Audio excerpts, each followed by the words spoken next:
السلام علیکم ورحمۃ اللہ وبرکاتہ۔ قبر کی پہلی رات میں کیا ہوگا؟ جب مردے کو قبر میں لٹایا دیا جاتا ہے اور لوگ اس پر مٹی ڈالنے لگتے ہیں تو مردہ سب دیکھ رہا ہوتا ہے، اور جب مٹی ڈال کر جانے لگتے ہیں تو مردہ ان کے قدموں کی آواز سنتا ہے۔ جب لوگ مردے کو قبر میں دفنا کر جا رہے ہوتے ہیں تو مردے کو گھبراہٹ بڑھ جاتی ہے اور وہ بہت ڈرنے لگتا ہے۔ قبر کے اندر اتنا اندھیرا ہوتا ہے کہ مردے کو اپنا ہاتھ بھی نظر نہیں آتا، بہت زیادہ اندھیرا ہر طرف پھیلا ہوتا ہے۔ جب مردے کو دفنا کر لوگ چلے جاتے ہیں تو دو فرشتے کالی اور نیلی آنکھوں والے آتے ہیں، اور جب مردے سے سوال جواب کرتے۔ قبر میں مردہ اتنا بے بس ہوتا ہے کہ اس کے جسم پر بچھو رینگ رہے ہوتے ہیں، اور وہ مردہ اسے ہٹانا چاہے گا لیکن اتنی طاقت نہیں ہوگی کہ اسے بچھو کو اپنے اوپر سے ہٹا سکے۔ آپ جب بھی قبرستان جاتے ہیں تو دیکھتے ہیں کہ دو قبریں آپس میں ملی ہوتی ہے، لیکن وہ اندر سے ایک جیسی نہیں ہوتی۔ کسی قبر میں اللہ کا عذاب ہو رہا ہوتا ہے اور کسی قبر میں مردہ جنت کے مزے لے رہا ہوتا ہے۔ کسی کو قبر ایسے دبا رہی ہوتی ہے جیسے ماں گود میں اپنے بچے کو پیار سے دباتی ہے، اور کسی کو قبر ایسی دباتی ہے کہ اس کی دائی پسلی اور بائی پسلی میں گھس جاتی ہے۔ بے نمازی انسان کو قبر اتنی تیز دباتی ہے کہ اس کی پسلیاں ٹوٹ پھوٹ کر ایک دوسرے میں مل جاتی ہے۔ کسی کی قبر میں جہنم کی کھڑکی کھلی ہوتی ہے اور کسی کی قبر میں جنت کی ہوائیں چل رہی ہوتی ہے۔ گنہگار بندے کی قبر میں ایک اندھا سانپ ڈال دیا جاتا ہے۔ جو سانپ ایک بار ڈستا ہے تو اس کا درد 40 سال تک نہیں جاتا۔ قبر دو طرح کی ہوتی ہے، یا تو جنت کے باغوں میں سے ایک باغ ہوتی ہے یا دوزخ کے گڑھوں میں سے ایک گڑھا۔ قبر میں 3 سوال پوچھے جائیں گے۔ فرشتے پوچھیں گے کہ تمہارا رب کون ہے؟ جو نیک ہوگا وہ کہے گا کہ میرا رب اللہ ہے، اور جو برا ہوگا وہ کہے گا ہائے افسوس مجھے نہیں پتا۔ پھر فرشتے دوسرا سوال پوچھیں گے کہ تمہارا دین کیا ہے؟ تو جو نیک ہوگا وہ کہے گا کہ میرا دین اسلام ہے، اور جو برا ہوگا وہ کہے گا کہ ہائے افسوس مجھے کچھ نہیں پتا۔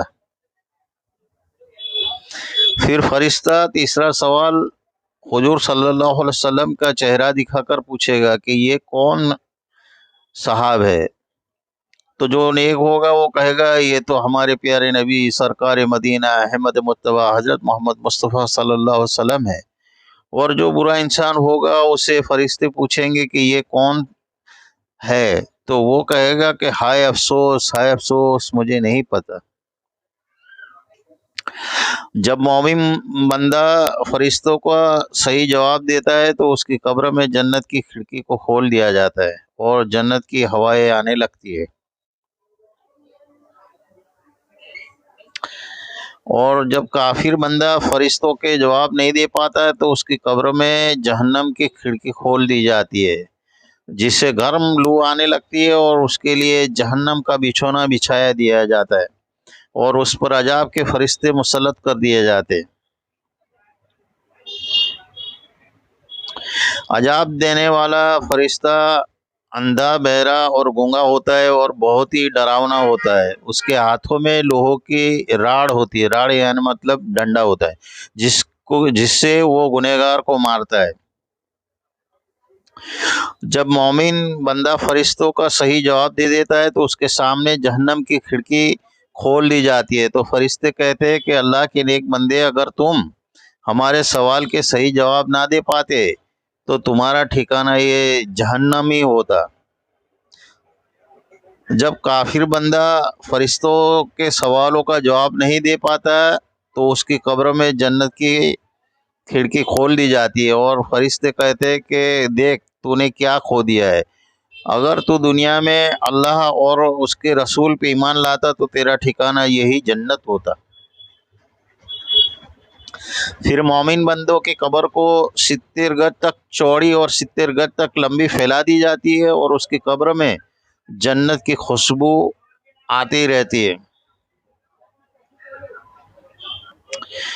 اور کافر بندے کی قبر کو تنگ کر دیا جاتا ہے اور اس کی پسلیوں کو ادھر اور ادھر ایک دوسرے میں گھس جاتی ہے اور اس کی قبر میں جہنم کی آگ کی گرم گرم لو آتی رہتی ہے۔ جب مومن بندے کی قبر کو 70 گز چوڑی اور لمبی کر دی جاتی ہے اور جنت کی خوشبو آتی رہتی ہے اور وہ کامیاب ہوتا ہے تو مردہ فرشتے سے کہتا ہے کہ مجھے جانے دو، میں اپنے حال اپنے گھر والے کو بتا کر آ جاؤں کہ میں کامیاب ہو گیا۔ تو فرشتہ کہتا ہے کہ نہیں، اس کی اجازت نہیں ہے، اب تم آرام سے سو، اب تم کو تمہارا اللہ ہی قیامت میں جگائے گا۔ اور پھر وہ مردہ آرام سے سو جاتا ہے۔